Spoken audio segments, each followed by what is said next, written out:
I'm Lucy. I'm Amelia. And welcome to Two girls, All the Tea. So grab a cuppa. And join us.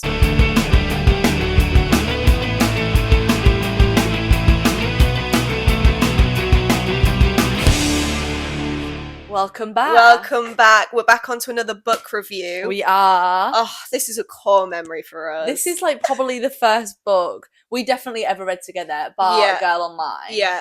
And then this is probably the first big book I read. Yeah. As in, like, rather than like the Hunger Games, but as in, like, this is probably like the first like proper like YA I read. Yeah. At like, what, like, how old were 15? we? Like 15, yeah. That's crazy. I know. So it's The Knife of Never Letting Go, Chaos Walking series. By Patrick Ness. We were going to try and do all 3 books in one episode, and then we were like highlighting, post-it noting, like all the bits we wanted to talk about, and we were like, oh, there's actually a lot that happens in this book. Yeah, we've since realised there's a lot of content. Yeah, there is. I feel like, did you start reading this because the film was coming out and you knew Daisy Ridley had been cast? And you're like, I need to read the book first. Potentially, but I think I started reading it because my friend Imogen like praised it. Yeah, because I remember basically we both started reading it whilst we were on holiday. Yeah, I remember being in like the airport, like W.H. Smith, and you were like, "Oh my god, The Knife of Never Letting Go," and you're like, "Daisy Ridley's just been cast in this." Yeah, I think it was like that era.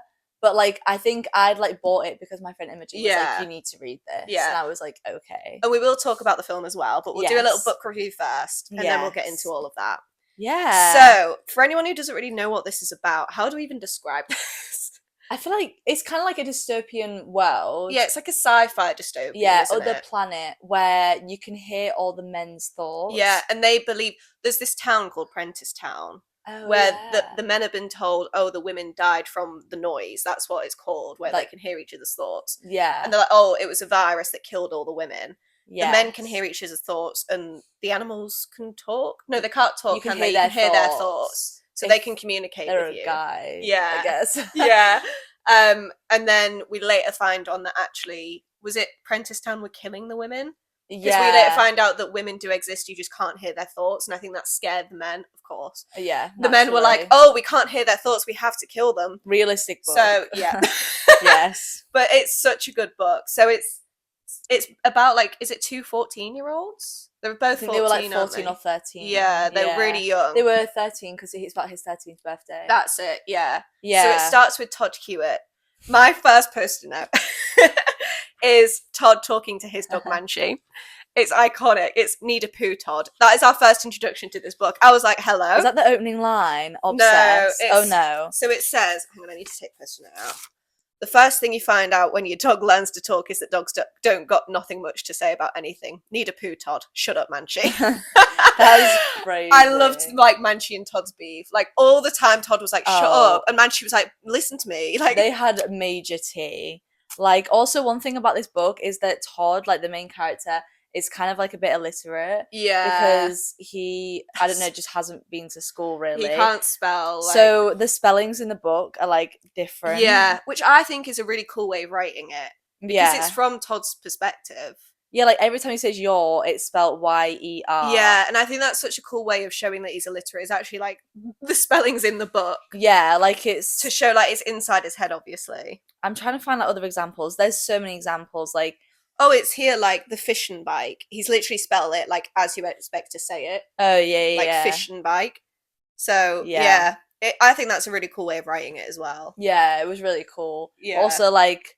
Yeah, I used to write all the time. Yeah, like when we were reading this like loads. You're like, oh, I'm so cool. I was like, I'm just like Todd Hewitt. I'm edgy. My next poster note is when we were introduced to Ben and is it Cillian or Killian? This was a massive debate, wasn't it, when we were reading this book? I can't remember what they say in the movie, but I always read it like Cillian. Ben and Cillian. Yeah. One of my notes was Ben and Cillian equals Endgame. That was literally what I was about to say. So it never actually says if they're like a gay couple, but they definitely are. Oh, they are. They definitely are. Borderline confirmed. Like 2 men bringing up this young lad, like, and then doesn't Todd like later on say like, oh yeah, they are my dads? Because I think up until this point, he's like, oh no, they just raised me.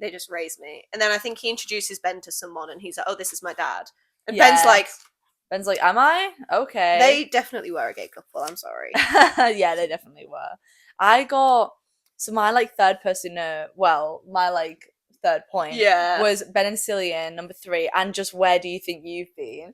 That was an iconic line. That was like a staple in our vocabulary for like years. Yeah. Like, and just where do you think you've been?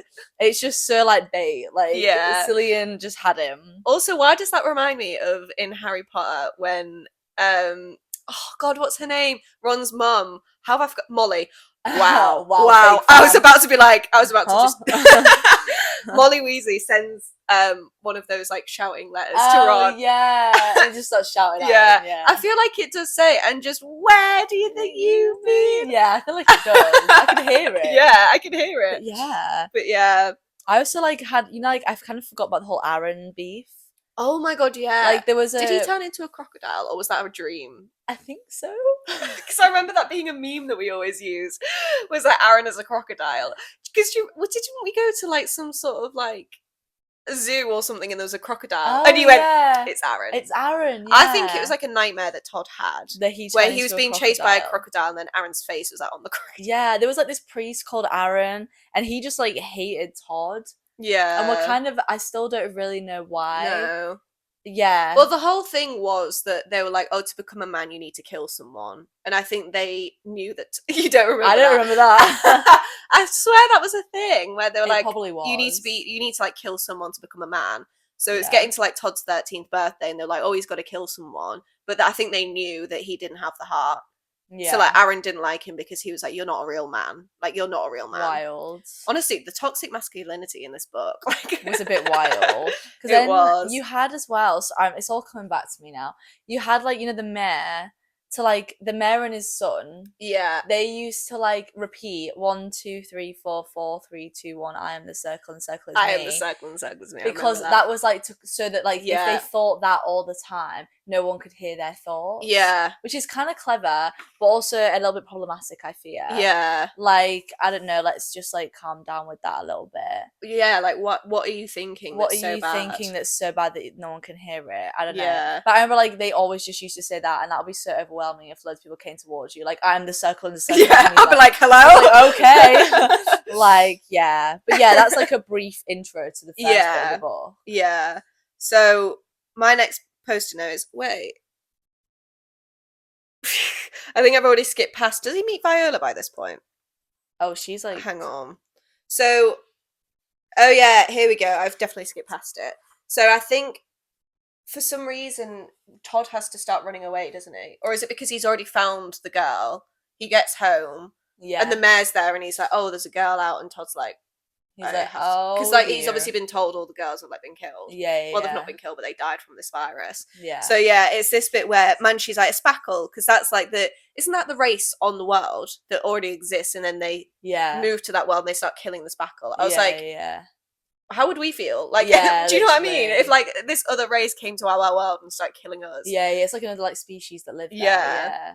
So Manshi's like, "Oh, it's a spackle. And then at the end of that chapter, Todd says it's a girl, which was like a gag moment. We were like, a girl? Yeah. So like the person note I've got is like, again, Manshi's like, spackle. And then Manshi says, would you... Manshi. Todd says, would you effing well shut up? Because he did that all the time where it's like effing. Effing. And then he would either be like, and I did say effing, or he'd be like, I didn't say effing. Because he meant like the actual swear word. This guy was so like goofy. For real. Like, I didn't say effing. I didn't say effing. He was so goofy. I feel like it's because like Patrick Ness probably had like, his editors probably said, right, you have a limit on the amount of swears you can use in this book. He was like, so I'm going to use effing now. Yeah, for real. And I'm just going to clarify which I didn't say. So that was such a gag moment when they come across Viola, but then she doesn't talk for ages. She's like, mute for like so long. I kind of, as she should, because to be fair, I'd be terrified. Like, yeah, like if this guy was just like coming at me and he's like just shouting at his dog, whose thoughts I can hear. Yeah. And wasn't it as well that Viola had come from Earth? Yeah, so they'd come, hadn't their ship like crash landed or something? There was a ship full of like loads of people from Earth because Earth had like been like blown up or whatever. Yeah. And then like, so she'd come across with loads of people, and then they'd sent her and her parents down to the planet to like start making a town. But I think didn't that like ship that her and her parents were on crash landed, so her parents died. Yeah, and she was just like, and then this dog's just like shouting like spiteful at her. And then like this guy's just like, well, yeah, everyone well shut up to his dog, and she can just hear everyone stairs. And he was like, why won't you speak? That must be so like, overwhelming. But Todd didn't know she could hear his thoughts, did he? Either. No. And like I've highlighted that later on. It's such a gag moment when he's like, oh my god, just because I can't hear her noise doesn't mean she can't hear mine. I was like, because the whole time he's just thinking like, who is this girl? She's kind of pretty. She's kind of pretty. She's kind of hot. Oh the noise is gonna kill her. And she's like, it's what? She's like, oh my god, take a drink. She's like, what is this noise and why is it gonna kill me? Yeah. It must be so overwhelming to like land on this world. Your parents have just died. There's like a dog talking. You can hear this boy's thoughts. You can hear everyone's thoughts. And his thoughts you're like, are so chaotic. Yeah. Like, it's not even like he's got it together. No. Like, I'd be like, oh, this is the guy who had to find me. Like, for God's sake. Yeah, I know. Yeah, it's not the one. Oh my god, yeah, wait, this is the bit, literally, my next post-it note is literally just what we talked about. So it's like, was this what it was like for my mum and pa when they first landed? Was New World a silent place all over before? I look up at the girl suddenly before, oh no, I'm such a fool, I'm such a stupid goddamn fool. She has no noise. And she came from a ship, which means she came from a place with no noise, obviously idiot, which means she's landed here and hasn't caught the noise germ yet. Which means that when she does, it's going to do what it did to all the other women. It's going to kill her. And I'm looking at her, and the sun is shining down on us, and her eyes are getting wider and wider as I'm thinking it. And it's when I realise something else stupid, something else obvious. Just because I can't hear any noise from her doesn't mean she can't hear every word of mine. Gag. But like, again, I love how he just admits that he's stupid. Really, he's like, I'm such a fool. I'm such a stupid goddamn fool. Like, how was I so stupid not to realise this? To be fair, agreed, Todd. But he is also 13. Like, yeah, we need to give him some leeway. I also, after that, I wrote about the bit when then, after that's just happened, he is like, he starts crashing out. And he's like, no, like, I don't listen to me. I'm wrong. Like, it's just a mistake. And she's kind of crashing out because she's thinking, oh my God, I'm going to die. I'm going to catch his germs and die. Yeah. And then she, you know, when she goes on the rock and she's like rocking on the rock. That was a meme we used all the time. That was me. And he just starts like just shouting. He's like, I didn't ask for this, you know. I'm talking to you. I don't know what to do. And he's just shouting at her like, sorry, I'm sorry this happened to you. And stop effing rocking. And man, she's shouting, yelling Todd's yelling. And like, she must just be thinking, oh my God. No wonder she's rocking. She's like, oh my God, I need help. Literally, this guy's crashing out. Like, he's literally saying, I know you can hear me. Like, and then he's just like, I'm just going to leave you here. Like, I'm going to leave you here if you just want to sit there and ignore me. But, like, I'd be crashing out too if I was her. And then he just started shouting at her. And then the dog is going, Todd's yelling. And she's like, I know he is. She's like, all I can hear is she's yelling.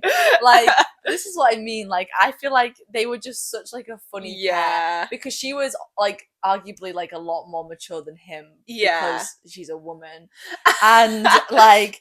Do you know what I mean? And she's just trying to process all this, and he just doesn't have a clue what is happening, like, ever. He's like, wait, but I didn't know. And she's like, you just said I'm gonna die. Like, leave me alone for a second. Let me have a panic attack for like, 1 second. I know you can hear me. Just speak to me. Like, he's just screaming at her. But I do get his point of view. It must be frustrating when he's literally trying to save this girl and she's not talking to him. Yeah. And he's like, all he's got is his thoughts and his dog just talking to him. God. I would crash out too. I can't lie. I would be like, please talk to me. Please, for once in your life, say a word. Like, say something. This is what I mean. I see both points of view on that. Like, they're both crashing out, and they're both valid, to be fair. Yeah. But then she finally, on page 126, she finally speaks. Yeah. And it's her name. Oh, and she's like, Viola. I spin around and look at her. What? She's looking back at me. She's opening her mouth. She's talking. My name, she says, it's Viola. Aura. I love that. Also, we had such an argument about her nickname, didn't we? We did. So it's spelled V-I. Uh-huh. I think it's Vi, and you think it's V. It was V. Yeah. Actually, now that I'm older, now that I'm older and wiser, I'm now thinking maybe it is V. No, but now that I'm older and wiser, I'm thinking maybe it's Vi. We can't go through this like, again. When you said that again out there, I was like, yeah, it's because I always said to you, didn't I? But her name's Viola. So it'd be Vi. So it'd be Vi. Like if her nickname was V, it would just be the letter V or V-E-E.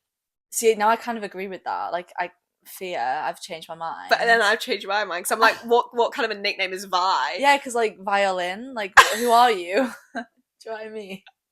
I kind of wish they used the nickname in the film, so we so we knew what it was. Because I don't know, I'm gonna have to contact like Patrick Ness. I know, Patrick Ness. We need a statement on this. We need a statement, a formal statement. A formal statement. Sorry, Smithy's just here and he's like trying to get my attention. He's like knocking his head against my foot. It's okay, Smithy. Smithy. So hello.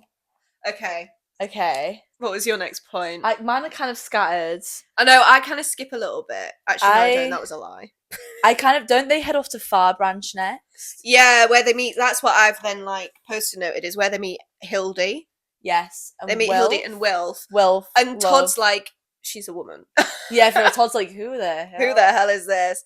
And it's quite. Do you mind? Sorry, the cat. It's so like he literally says the noise kills women, all women. Hildy and Tam. Who was Tam? See, I can't remember Tam. I think Tam might have been Hildy's partner. Maybe. Hildy and Tam like exchange a look.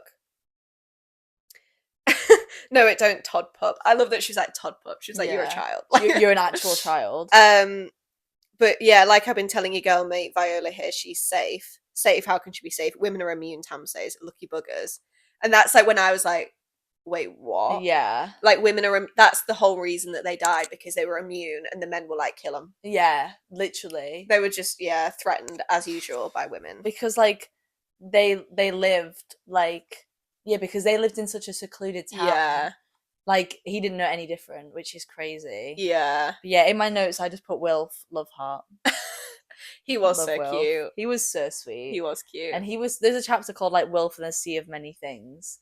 And it's just about Wilf. Yeah. And I love him. I know, I love him. But yeah, I feel like, to be fair to Todd, like, he's so young. Oh, yeah. To then find out, like, everything you've lived through has been, like, a lie. Yeah. Because didn't his mum die as well? And he thought she died from... from the noise. From the noise, but she didn't. She died because she was killed by, like, the mayor. For real. Oh, my God. I would actually, like, crash out. I would crash out. But it's so lucky that they went to Far Branch and, like, met a woman. Mm-hmm. Because then Viola would be like, oh, okay, am I not actually going to die? Yeah. And then Todd, like, learns the truth about everything.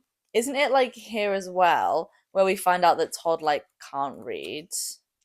I think it's... Yeah. I've got one... Because doesn't he have, like, his mum's diary? He has a map in his mum's diary. And then, like... It's... Viola says, like... you showed me where the map... you showed me the map back in the woods. And you said we had to get to a settlement. Do you remember what this settlement was called written underneath? And he says, yeah, of course I do. And then she says, well, what was it? And he says... just go to sleep, will you? And she said it was Far Branch. The name of the place we were meant to be heading was Far Branch. And then he's just like, I said shut up, and she's like, I could help you read. And then he just like storms out the room, like, but typical like man. Yeah, like for real. But like, this is what I mean. Like, he was kind of crashing out this whole book. Yeah, I get it though, because it must be like overwhelming. Yeah, and also like I think I'd feel pretty stupid if like this girl that I've never met before comes along. She's immune to a disease I have. And then she's like, oh, I can help you read. I'd be like, no. I'd be like, who even are you? I'd be like, please, just leave me alone. Like, I don't care. Violin. Like, I get I see her point of view and she was trying to help him. She just wanted to help. But I see why he was, like, humiliated. Yeah, definitely. Because it must be humiliating to be like, I can't read. I'm, like, 13 years old. I'm meant to be a man and I can't read. I've been brainwashed my whole life as well. Like, my mum was killed and I just thought she died, like, from natural causes. It's a lot. So mine... Sorry, the cat is like at the window. My next point was, do you remember when Todd like kills that spackle? Oh yeah. And Viola is like saying he was terrified. Even I could see how scared he was. And then Todd says he went for a spear, and she says, because you came after him with a knife. Yeah. And then Todd is like, they killed everyone on New World, and she says, you idiot, you stupid actual effing idiot, because then underneath he says, she don't say effing. Iconic. But yeah, and I think that's the first time that Todd is like, oh my god, like this species we are living with are innocent, and like we've been led to believe something that's not true. And I think that's like a massive turning point in the book, when because I feel like this whole book as well, you felt like the spackle are bad as well, because it's obviously in his point of view. Yeah. And then when Viola's like, he was scared, like you could hear his noise, he was scared. Yeah. And then you realise like, oh my god, like this is another thing that Todd's been like told a lie on. Yeah. He was just lied to like about everything. About everything. Like everything. His whole life was just like a lie. Yeah. It literally. My next post-it note was just this page. So I think he's like having a dream about Aaron, or Aaron is actually chasing them, and Aaron's like calling him a coward, and then his noise like comes out where he's just saying coward, coward, coward. Oh, yeah. And I just want to show the camera. So for the people listening, the pages are so cool. When it's showing noise, the pages are so cool. Yeah. Because it's like bold capital letters. It's all over the page. Like it's just chaos walking. That's literally what it is. But I just think that's such a cool way of writing a book. Yeah. If like really you've got like this whole thing where it's like, oh, there's this noise and it can get really overwhelming at times. So you turn to a page and it's like all this overwhelming mess of words. And I would like, and I feel like it makes you, and be like, oh my gosh, what is going on? Yeah, and it makes you feel like exactly how Todd would feel. Yeah. Like he's hearing all these words. You're trying to like read the page and there's like all these words all over it and you're like, what? Yeah. Definitely. I think that's such a clever way of doing it. Yeah, so really cool. I just wanted to highlight that. Yeah, 100%. 100%. Yeah. But yeah. Jump scared myself. It's time. It's time. It's time to discuss. Oh my god. So when we were reading this book, obviously we were on holiday. Hadn't you like skipped ahead a little bit just because? And you like slammed the book shut and you're like, Amelia, you can't read the next bit. And I was like, what do you mean? And you're like, you cannot read the next bit. I was trying so hard not to give it away. Because I was like a good couple chapters away from this as well. And you were like crying. You were like, you cannot read. I was like, Lucy, what happens? And then like a day later when I read the same chapter, I was like, no. Basically, Todd's little dog, Manshi, gets killed. Oh my god, I'm going to cry. Genuinely. And it's even worse like in the film. It's so heartbreaking. Isn't it? When I watched it in the film, I was like, I can't go through this again. The film was just like this scene as well. Yeah, like, they did really well on this scene. But it was like, I was like, please don't make it the same. And then they did. And I was like, oh. I'm kind of glad they did because I feel like that's the raw emotion from it. Because it's this, and it breaks my heart because basically Aaron has like tracked Todd and Viola down. And aren't they on like a little boat? And there's only like 2 of them that can fit. Yeah. And I think Aaron's already grabbed Manshi by this point. It's because Aaron had grabbed Manshi and let go of Viola. Yeah. Which is why Viola was on the boat. And Todd was like, I can't turn back now. Like, I cannot turn back because if I turn back, he's going to get Viola. He's going to get me and Viola and then we're all dead. So he like makes the decision to leave Manshi behind.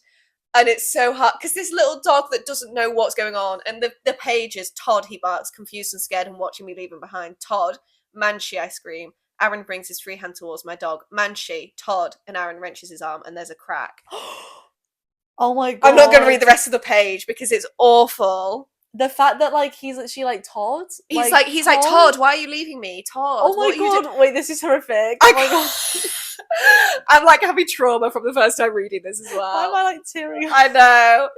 Oh my god. It's awful. The way that like I kind of forgot that I thought Manshi kind of sacrificed himself, but he actually didn't. No, he was just left behind. Like the one person that he trusted just left him. And Todd literally just left him. Yeah. And Manshi's just like this innocent little dog that's like, why are you leaving me? What have I done? What have I done? Why are you leaving me? Oh my gosh, if I was Todd, I could not live with myself. I could not live with myself. I'd have sacrificed myself. I'd be like, Manshi, you go. Get on the boat, Manshi. I'm gonna stay. This is, that is awful. Let's move swiftly on. I hated Todd after that, but I also see why he had to do that. It's a difficult decision, but I couldn't have done that. I couldn't have done that. I'd have gone back. I would have rather just sacrificed us all. Yeah. Or I'd have said to Viola, like, I'd have got out the boat, swam back and said to Viola, you go. I'm going to go get my dog. Yeah, you go. I couldn't do that. I couldn't do that. No. So, sorry, Todd, but that was a rogue choice. That was a rogue choice. But essential for character growth, I feel. Yeah. My next chapter, it's when Viola's reading his mum's diary to him. Oh, yeah. And it's the song. Early one morning, just as the sun was rising. We found this song on Spotify. Yeah, we didn't know this was a real song. We were in the pool, like in Spain, and we were. Who were we talking? Was it Russell? Probably. Basically, there's like this couple that like go to the same complex every year that I've like grown up with, and we're in the pool with Russell, and we were like telling him about this book, and he was like, "You know, that's a real song, right?" And we were like, "What?" He was like, "Yeah, it's a real song," and we like found it on Spotify. We were insufferable that holiday. We listened to it like in the car the whole day. My parents were like, "What is this?" And it was like, "Early one." That's why you put the tune to it. That's literally not the tune. I was like, 6 notes, one lyric. How did it even go? It's like I can't remember now. What was it? It was like early one. No, we'll listen to it. We'll listen to it after this. You know what? We'll leave a link anyway. To it's it. Early one morning. Just as the sun was rising, I heard a maiden call from the valley below. I remember that bit. Yeah. No, I don't. I'm like, yeah. I'm like, I can hear it in my head, but when I try and sing it, I can't replicate it. All goes wrong. I can literally hear it in my head, but for some reason, I'm not able to like actually sing it out loud. So I'm sorry for that one. We'll leave a link. Just search for Early One Morning real song. Right, do you have any more? I just put the ending. Yeah, I'm now at the end as well. Yeah, the ending was gagalicious. Gagalicious. So like this is when Aaron Aaron has them in like a church. Yeah, they the whole time are thinking they're gonna get to Haven, like this safe haven. And when they get there, the mayor's there. No, but like before that, Aaron and everyone was in a church. Yeah. So they were in a church which was in a rock. Like, and Aaron says, "You were our final test, the last boy, the one that completes us. With you in the army, there's no weak link. We would be truly blessed with you. If one of us falls, we all fall, Todd, and all of us have to fall now, so we can be reborn, so we can take this cursed land and remake it." Like, they were in a church, and then they killed Aaron. Like, Viola killed Aaron.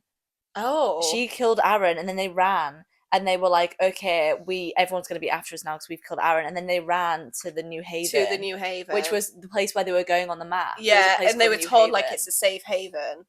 And they got there, and the mayor was there, and he was now president of this, like, New Haven. He'd got there before them because so, like, they were like, oh, the mayor's on our tail the whole time.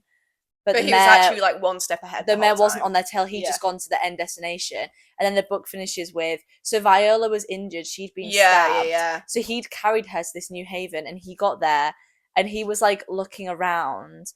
And it says, like, I look around the square, and now I can see faces just peering out of the windows, out of doors. I see 4 more men on horseback coming around the church. So everyone had been told, like, go inside.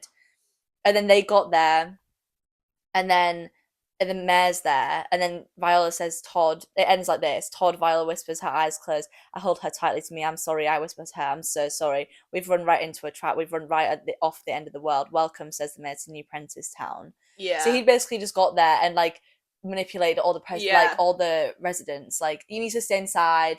This is my place now. Yeah. When this guy gets here, no one help him. And then they'd rocked up. Viola's, like, severely injured. Yeah.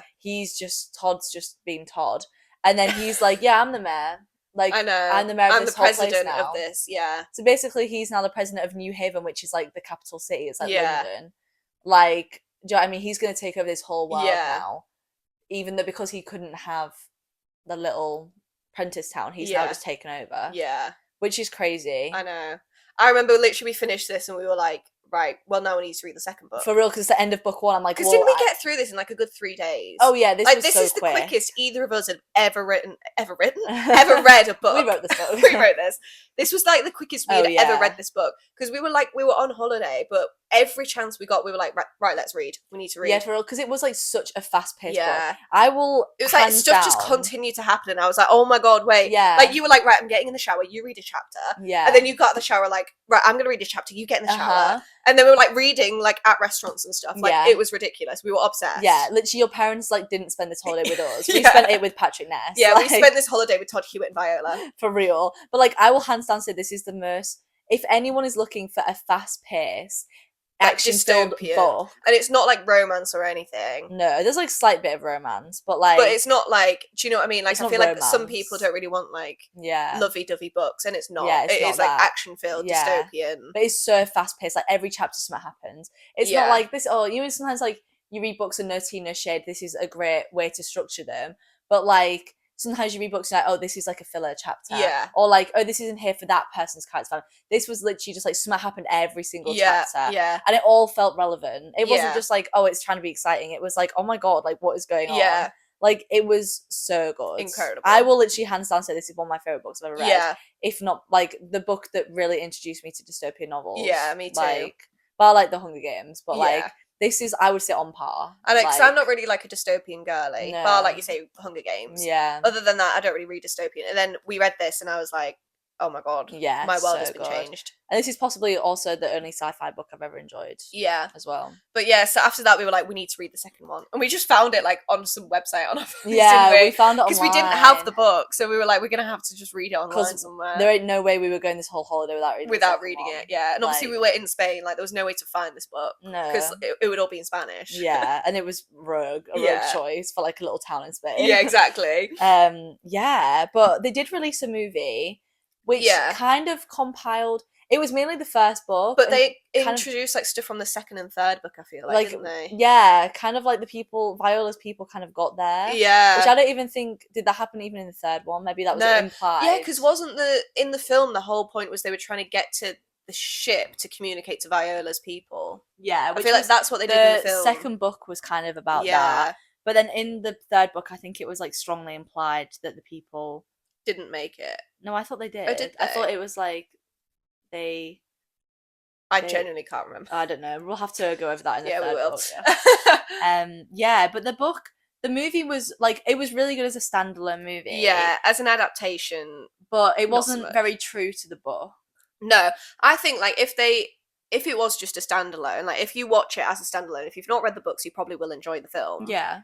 But I think for us, because we were so obsessed with these books, we watched the film and we were like, oh, they changed that. Ooh. Yeah. And like they aged the characters up, which fair enough. But I feel like it's the whole point of the book is that they are very young. They're very young. Like immature, innocent. They don't really know what's going on. And I think that's what made it relatable to me though, as a YA novel. Yeah. Like reading this at 15, which was only 2 years above like Todd and Viola. Yeah, and you could understand how they felt. That did make it quite relatable because you were like you were kind of still in that age where that level of maturity is your norm. Whereas like I don't think the choices that were made in this book would have been made by anyone above the age of like 18. Yeah. I'd like to think that most people above the age of 18 know what to do. Would have made maybe some other choices. Yeah. But I think also because a lot of the stuff like Manchi dying and him having to make that choice and stuff kind of like was part of the fact that then by the second and third book he was kind of forced to act older than he was. Yeah. Because he suddenly matures, doesn't he? In like the second book, he's really mature. Because he's kind of had to have. Yeah. Because of his experiences in the first book. Which is why I think maybe the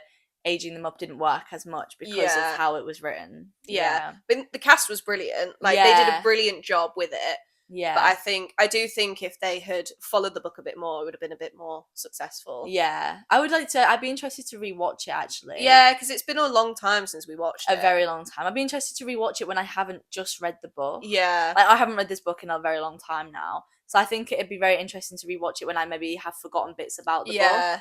And maybe be like, oh yeah, I kind of forgot they did that in this. Like, I think that would be interesting. I think it's just hard because anyone out there who reads a book, like it's the same with anything, Hunger Games, Avatar, Divergent, Maze Runner, any of these dystopian like books or fantasy books, as soon as you read a book, you do have an image of your head exactly how it looks. Yeah, and then when you watch a film and it's not exactly what it was, you're like, oh, I didn't like it. Kind of you struggle to look past that, but it's the same with any form of media that's ever been translated from something you've made in your mind. Yeah, because that's what books are. But yeah, it was a good movie. I mean, we should watch it. Yeah, we should. But it would have been cool if, I mean, to be said, the scene with Manchi dying was was spot on. That was I think they did really well with that. That was literally like exactly the same as the book. As much as I kind of hated them for that, it was very realistic. Yeah, I liked that. Yeah, but yeah, we should rewatch it. We should rewatch it. Yeah, I feel like we'll probably view it very differently now. Yeah, because like I say, we read these books when we were like 15. I think the film came out when we were like 16. Yeah, so it has been. Yeah. It has been a long time. Yeah. And I think we were very bitter when we watched the film. We were like, it's not the book though. Yeah. But I think now if we watched it, we've got much more like mature minds. Yeah, we'd maybe be like, oh yeah, I can appreciate why they did that. Yeah. Maybe we should rewatch. We should rewatch. Yeah, I'd be interested to do that. And I love a bit of like Tom Holland, Daisy Ridley. Yeah, I know. It had a stacked cast. They did. The cast was brilliant. Like, do not get me wrong. Daisy, I was going to say Daisy Holland. Daisy Ridley and Tom Holland did an amazing job. Oh yeah. And but I just think the characters shouldn't have been aged up. That's Who else was it? It was Mads Mikkelsen. Yeah. Was Mayor Apprentice and which was brilliant. Who? Oh my gosh, Princess Junior was Nick Jonas. Oh my god, it was! I forgot about that. So rogue, but he gave it. He did give it because he also had the look. Like, but that was the thing. I felt like when I heard about that casting, I was like, "Ooh, I'm not sure about that." But he brought it. Like he really brought it. He had the look. He had the vibe. Yeah. I loved it. Yeah. Love that. Yeah. I forgot about that. So did I. I was like seeing in my head and I was like, who is that? I was like, it's the Jonas But Brothers. I also think like the special effects they did with like the noise was really cool. The way they portrayed the noise was so cool because they had it as like this sort of like cloud bubble around their heads, didn't they? Yeah, it was sort of like a stream of like a cloud. Yeah, I thought that was really cool. Yeah, that was really cool. Because then you could tell like when a character wasn't just talking and it was their thoughts. Yeah, so I think sometimes that's a bit difficult if you do like a sort of like like because it's such a massive part of the story is that like his thoughts are constantly out there. Yeah, I think it would after a while you'd be a bit like, okay, but is he talking now or is he? Yeah, what's going on? Yeah. So I think that was such a cool way of doing it. And it wasn't a bit echoey as well. Like when he was thinking, it was cool. Echoed, which was really cool. Oh, we need to rewatch. But I feel like the animals couldn't communicate with them from memory. I feel like Manchi didn't have any speaking in it. I can't remember honestly. I feel like that was something that I was like, oh, why have they done that? Yeah, I honestly can't remember. Because I remember that, like, Manchi was just barking, and I was like, but he's not saying Todd. He's not like, Todd, he was just barking. You were like, oh. I was like, oh, which probably was actually better. Yeah. Because let's be real, in his death scene, if he was actually screaming Todd, I'd have been like... They saved our mental health with that one. They were like, guys, that's too far. Yeah. That's too They were far. like, maybe that'll be a bit too heartbreaking. And to be fair, I respect that. Yeah. Did we weren't introduced to any spackle in the film, though, were we? We were. Were we? There was some, yeah.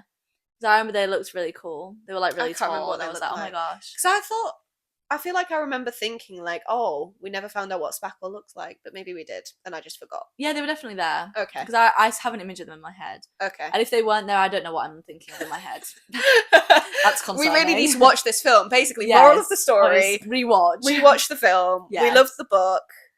Yeah, and we'll do a review on the second and third one. Yeah, I mean, I feel like I remember more stuff from the first book. Oh, definitely. But we can have a little reread. Yeah. Slay. We're gonna have to go through the second and third and really think about that one. Yeah, we'll reread. Yeah. Okay, well, yeah. Yeah. Thank you for listening, and we hope if you've read this book, this inspires you to reread or watch the movie, or if you haven't read this book... Sorry for the spoilers. Yeah, sorry for the spoilers. Go read it. Hopefully you will read it now. We'll see you next time. Yeah. Bye!